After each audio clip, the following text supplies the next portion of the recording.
Hello students, हम लोग chemical kinetics शुरू किए थे। ओके, चलिए केमिकल काइनेटिक्स हम बताए थे। केमिकल और काइनेटिक दो शब्द से बना है।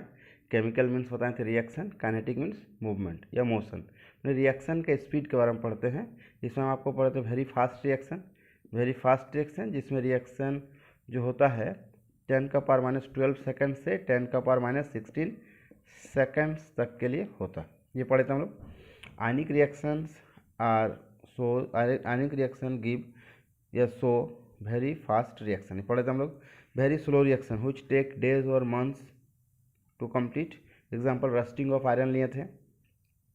मॉडरेट रिएक्शन जिसमें क्या होता है, ना ज़्यादा फास्ट रिएक्शंस होते हैं ना वेरी स्लो होते हैं, जिनका रेट हम लोग इजीली कैलकुलेट कर सकते हैं। उसी को हम केमिकल काइनेटिक में पढ़ते हैं। ये भी हम लोग किए थे। उसके बाद हम लोग किए थे रेट ऑफ रिएक्शन, है ना। रिएक्टेंट का कंसंट्रेशन घटेगा, प्रोडक्ट का बढ़ेगा टाइम के साथ, is called average rate of reaction या रेट ऑफ रिएक्शन। ये हम लोग प्रीवियस क्लास पढ़े थे। आज हम लोग चलेंगे instantaneous rate of reaction. Very important, ध्यान से देखेंगे इसको।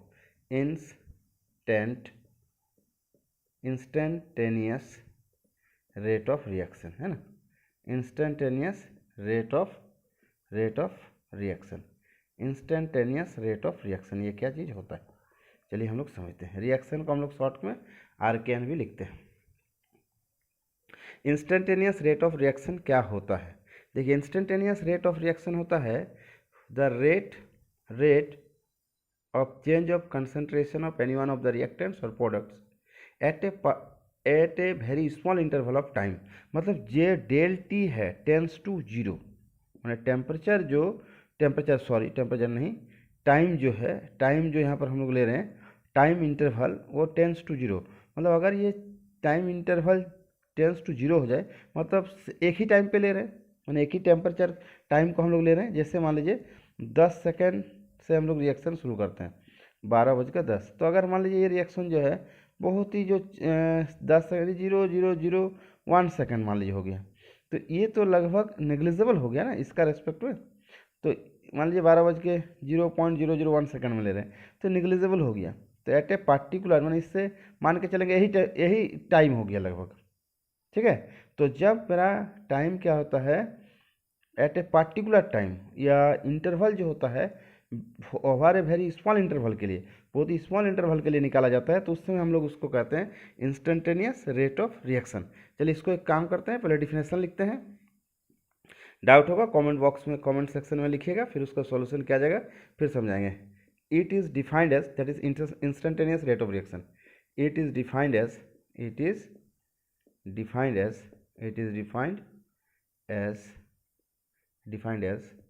the rate of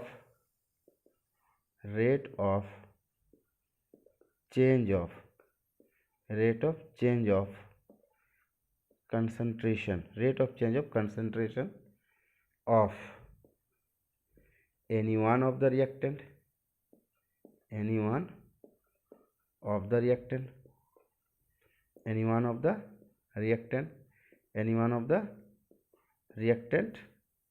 reactants or products over a very small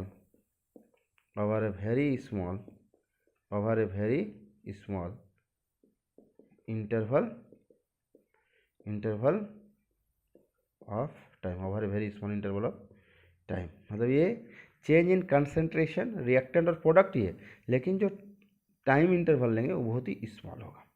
late us take a general chemical reaction. R से P रिएक्टेंट है, प्रोडक्ट है। देखिए R एवरेज हम लोग क्या पढ़े थे प्रीवियस क्लास, याद रखिए, माइनस डेल R, ये होता है लार्ज चेंज के लिए, del T equal to plus change in concentration of product बटा टाइम इंटरवल, ये हम लोग पढ़े थे। डिक्रीज प्लस वन इंक्रीज, इसका कंसंट्रेशन डिक्रीज होगा, ये लार्ज चेंज के लिए होता है। लेकिन अगर यही हम del T tends to zero कर दें, तो एवरेज रेट ऑफ रिएक्शन इसको अब नहीं कहेंगे, इसको कहेंगे instantaneous rate of reaction. Okay, इसको एवरेज की जगह हम क्या पढ़ेंगे, इंस्टेंटेनियस रेट ऑफ रिएक्शन। कब? जब del T tends to zero. जब del T tends to zero हो जाए तो ये एवरेज नहीं होगा, ये क्या कहलाएगा, एवरेज ही कन्वर्ट हो जाएगा instantaneous rate of reaction. Okay, तो ये क्या लिखेंगे हम, तब इसको एवरेज नहीं लिखेंगे, इंस्टेंटेनियस लिखेंगे। ठीक है, कब, जब del T tends to zero. Clear है, डेल टी टेंस टू अगर जीरो कर दे तो उसमें हम इसको अब एवरेज नहीं लिखेंगे, इसको क्या लिखेंगे उसके जगह पर, इंस्टेंटेनियस, या इसको इस तरह से लिखा जा सकता है, R instantaneous minus D change in concentration of R and reactant dt equal to plus d change in concentration of p बटा dt। Okay, this is called instantaneous rate of reaction. अच्छा, एक क्वेश्चन आता है student के mind में हमेशा कि sir ये जो इस तरह से आप d बटा dt लिखे, this is studied in mathematics, math में हम लोग पढ़ते हैं ना, डिफ्रेंसिएशन, याद है डिफ्रेंसिएशन पढ़ते हैं, तो इसको हमेशा याद रखेंगे, बहुत इंपॉर्टेंट चीज़ है ना। ये सब कंसेप्ट कोई टीचर आपको बताएगा नहीं, इसलिए बहुत ही इंपॉर्टेंट कंसेप्ट है। जब भी चेंज होगा, चेंज का मतलब इट में इंक्रीज इट में डिक्रीज, कोई चीज़ अगर बढ़ता है या घटता है, साइंस उसको चेंज कहते हैं हम लोग।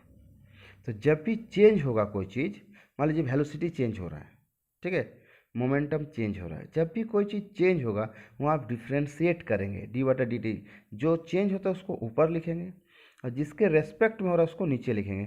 चूँकि यहाँ कंसंट्रेशन चेंज हो रहा है इसलिए उसको ऊपर लिखेंगे, और किसके रेस्पेक्ट में चेंज हो रहा है, टेम्परेचर के, इसलिए टेम्परेचर सॉरी टाइम के, इसलिए टाइम को नीचे लिखे हैं।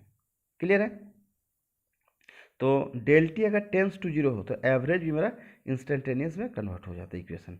तो इंस्टेंटेनियस इस तरह से लिखेंगे, दैट इज़ वेरी इंपॉर्टेंट। किसी को कोई डाउट है तो पूछेंगे। अब इसका हम लोग ग्राफिकल रिप्रेजेंटेशन करते हैं जो एनसीईआरटी में दिया हुआ है। किसी को डाउट है तो इसमें कमेंट सेक्शन में पूछेंगे, इसका स्क्रीनशॉट ले लीजिए, या तो आप इसको पॉज करके वीडियो को, इसको नोट्स को लिख लेंगे। ओके, नेक्स्ट हम लोग चलते हैं। अब इसी को हम लोग क्या करेंगे, ग्राफिकल से रिप्रेजेंट करें, है ना। कैसे रिप्रेजेंट करते हैं देखिए, एनसीईआरटी में दिया हुआ है। ग्राफिकल से हम लोग निकालेंगे, इंस्टेंटेनियस भी निकालेंगे और एवरेज भी निकालेंगे। देखिए देखिएगा ना, ये आर से पी एक रिएक्शन ले लिए, ये हो गया एक्स एक्सिस, इधर टाइम लेंगे, ये होगा वाई एक्सिस, इधर कंसंट्रेशन लेंगे, और ये ओरिजिन। ठीक है, देखिए हमेशा लिक्विड और गैस के लिए, लिक्विड के लिए गैस के लिए जो आता है कर्व आता है, इसलिए इसको हम लोग थोड़ा सा कर्व इस तरह से ग्राफ मिला। ओके, देखिए ऊपर से नीचे जा रहे हैं क्योंकि रिएक्टेंट का ले रहे हैं, तो ये रिएक्टेंट का है इनिशियल कंसंट्रेशन आर नॉट मान ली, ये स्टार्टिंग है ना, यहाँ से घटते घटते घटते घटते आएगा इस तरह से। तो ये रिएक्टेंट का इनिशियल यहाँ इनिशियल कंसंट्रेशन जो मैक्सिमम होगा जब reaction T equals to zero होता है, जैसे इस पॉइंट पे टी अगर इसका प्रोजेक्शन लीजिएगा इस पॉइंट का, तो यहाँ टी जीरो होगा, उस समय कंसंट्रेशन रिएक्टेंट का मैक्सिमम होगा। अब यहाँ पर मान लीजिए धीरे धीरे यहाँ पर आया कंसंट्रेशन, इसको मान लीजिए C1 इनिशियल, धीरे धीरे और घटेगा, घटते जाएगा, रिएक्टेंट है घटेगा, मान लीजिए C2 हो गया।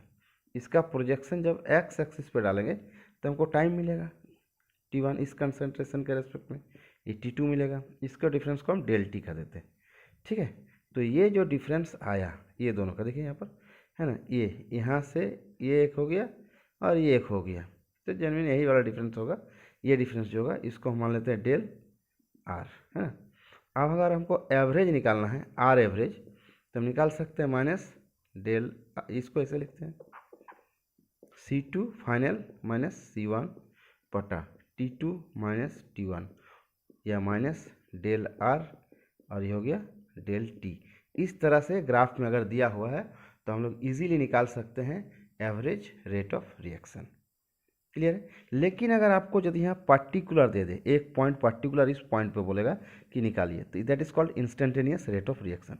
अब इसको कैसे निकालेंगे, इसके लिए हमको यहाँ पर एक टेंजेंट ड्रॉ करना पड़ेगा। ओके, टेंजेंट ड्रॉ करके इसका स्लोप निकालेंगे। स्लोप इस तरह से बनाते हैं, राइट एंगल ट्रायंगल का फॉर्मेशन करेंगे, एक समकोण त्रिभुज बनाएंगे, है ना। स्लोप होता है थीटा, अगर ये थीटा है तो tan थीटा लेना है, ये होता है सम्मुख भुजा, opposite side of theta angle, और जिसके साथ थीटा लगा हुआ है ना, ये हाइपोटेन्यूज है, कर्ण को नहीं लिया जाता है। तो मेरा ये और ये डिवाइड करेंगे तो ये हो गया मेरा DR, ठीक है, DR चेंज इन कंसंट्रेशन। इस तरह से वैल्यू पता चल जाएगा यहाँ से, कंसंट्रेशन चेंज जो है यहाँ से। और टाइम इंटरवल हम लोग निकालेंगे यहाँ पर एक्स एक्सिस पर, ठीक है। तो मेरा इससे निकल जाएगा R इंस्टेंटेनियस, कैसे निकलेगा, -DR बटा DT, है ना, equal to minus slope, slope से निकल जाएगा इजीली। कोई डाउट होगा पूछेंगे, है ना, कमेंट सेक्शन पे। यहाँ देखिए इनिशियल, यहाँ ग्राफ लिए, एक्स एक्सिस में मेरा होगा आपका, एक्स एक्सिस में होगा टाइम लिए हैं, वाई एक्सिस में कंसंट्रेशन लिए हैं। देखिए यहाँ से प्रोजेक्शन जब वाई एक्सिस पे डालेंगे तो कंसंट्रेशन मिलेगा, एक्स एक्सिस पे लेंगे तो हमको टाइम मिलेगा। तो ये मेरा इनिशियल कंसंट्रेशन होगा जब t इक्वल्स टू 0, ये इनिशियल कंसंट्रेशन, रिएक्टेंट का कंसंट्रेशन मैक्सिमम होता है, धीरे धीरे धीरे घटते आ रहा है। तो मान लीजिए ये घटा, ये हो गया C1, ये हो गया C2, ठीक है, C2 और ये C1, तो C2 minus C1, C2 minus C1, क्योंकि जब घटते आएगा तो पहले मिलेगा, फ्री वाला मिलेगा, है ना, फ्री पॉइंट मिलेगा। तो इसका प्रोजेक्शन यहाँ डालेंगे, इसका प्रोजेक्शन यहाँ डालें तो हमको कंसंट्रेशन मिला, यहाँ इस पॉइंट पर यहाँ मिला, इस पॉइंट का टाइम हमको नीचे मिल गया। अब इससे इसको घटाए टाइम इंटरवल, इससे इसको घटाए कंसंट्रेशन, तो ये मेरा एवरेज हो गया। और जब इंस्टेंटेनियस बोलेंगे इस पॉइंट पर निकालिए, मैंने टाइम इंटरवल जो टेंस टू 0, मैंने चेंज हुआ है लेकिन लगभग 0 के बराबर, टेंस टू 0, तो हम एक स्लोप लेंगे, यहाँ पर एक टेंजेंट ड्रॉ करके स्लोप लेंगे। स्लोप क्या होता है, थीटा, समभुजा थीटा कोण का जो सामने होगा और थीटा जिससे लगा हो तो हाइपोटेन्यूज होगा, एक राइट एंगल ट्रायंगल बनाना है, और ये बटा ये कर देंगे, है ना, ये सामने वाला बटा ये दोनों को हम लोग डिवाइड कर देंगे, माइनस स्लोप आ गया। इस तरह से हम लोग क्या निकाल सकते हैं, instantaneous rate of reaction. Okay, clear है, instantaneous rate of reaction. Next हम लोग, ये तो रिएक्टेंट के लिए। अब हम लोग इसके लिए इसका स्क्रीनशॉट लेना है तो ले सकते हैं, या तो आप इसको NCERT में भी देख सकते हैं, सेम बना हुआ है, या दूसरा ऑप्शन है इसको पॉज करके उतार लीजिएगा। क्लियर है। नेक्स्ट हम लोग चलते हैं, ये तो रिएक्टेंट के लिए लिए ना, अब प्रोडक्ट के लिए लेंगे, सेम चीज़ को हम लोग प्रोडक्ट के लिए करेंगे, ठीक है। अब सेम चीज़ को हम अप्लाई करते हैं प्रोडक्ट के लिए। ओके, प्रोडक्ट के लिए अप्लाई करते हैं। ये हो गया मेरा एक्स एक्सिस, टाइम होगा, वाई कंसंट्रेशन होगा, ठीक है, कंसंट्रेशन होगा, टाइम आपका इधर होगा, अच्छा ये 0 होगा ओरिजिन। अब ये प्रोडक्ट का क्या होगा, प्रोडक्ट का ये देखिए इस तरह से, प्रोडक्ट का तो इस तरह से जाएगा, क्योंकि प्रोडक्ट का जो होगा 0 से शुरू होगा ना। तो मान लेते हैं यहाँ पर स्टार्टिंग मिला, ये एक स्टार्टिंग मिला, तो कंसंट्रेशन अगर लेना है तो प्रोजेक्शन वाई एक्सिस पे डालेंगे, कंसंट्रेशन लेना है वाई एक्सिस पे डालेंगे, इस पॉइंट के रेस्पेक्ट में टाइम लेना है तो एक्स एक्सिस पे डालेंगे, यहाँ से डालेंगे, ये देखिए T2 निकला। तो चेंज इन कंसंट्रेशन अगर बोलें तो ये वैल्यू होगा, ये वैल्यू कही, ये वैल्यू बातें की, ये दोनों तो इक्वल होगा ना, दोनों पैरेलल से, है ना, और सेम है। अच्छा, तो ये हो गया मान लीजिए del P change in concentration, और T2 माइनस T2 को हम डेल T मान लेते हैं। तो क्या लिख सकते हैं, R एवरेज बराबर क्या लिख सकते हैं, बोलिए, लिख सकते हैं इसको C2 minus C1 T2 minus T1, ठीक है, equal to del change in कंसंट, ये लॉन्ग मतलब लार्ज चेंज के लिए इसको हम लोग कहते हैं एवरेज। अब अगर इंस्टेंटेनियस निकालना है, R इंस्टेंटेनियस निकालना है, तो एक पॉइंट लेंगे, मान लीजिए यहाँ पर एक पॉइंट ले लेते हैं, यहाँ पर एक पॉइंट लेते हैं। अब इसका एक टेंजेंट बनाते हैं, टेंजेंट बना, ठीक है। अब इसका स्लोप लेना tan थीटा, तो ये एक राइट एंगल ट्रायंगल हम फॉर्म करते हैं यहाँ पर, ये हाइपोटेन्यूज हो गया, हाइपोटेन्यूज ये थीटा होगा, तो ये वैल्यू लेना है, और ये वैल्यू मान लीजिए इस टाइम पर हम निकालना चाहते हैं T पर, तो ये होगा DP स्मॉल चेंज के लिए DT, तो मेरा निकल जाएगा DP और DT, दैट इज स्लोप। इस तरह से निकल गया, ठीक है, इस तरह से मेरा निकल गया। क्लियर है। तो इस तरह से हम इजीली निकाल सकते हैं। कहीं भी कोई प्रॉब्लम हो कमेंट सेक्शन पे लिखेंगे। इंस्टेंटेनियस रेट ऑफ रिएक्शन खत्म हुआ। इसके आगे हम लोग चलेंगे rate law, characteristics of rate constant, order of reaction और यूनिट ऑफ रेट कांस्टेंट, है ना, इसको हम लोग चलते हैं। Thank you for watching the video. अच्छा लगे तो लाइक करें, सब्सक्राइब करें एंड ज़्यादा से ज़्यादा शेयर करें। इजी लैंग्वेज में, एकदम सिंपलेस्ट लैंग्वेज में है। किसी को कोई डाउट हो कमेंट सेक्शन में आप लिखेंगे कि सर इसको समझ में नहीं आया, इसको दोबारा समझाया जाएगा, इसमें कोई प्रॉब्लम नहीं है। ओके, किसी भी तरह का कोई प्रॉब्लम होगा इसमें आप कमेंट करके बताएंगे। Thank you.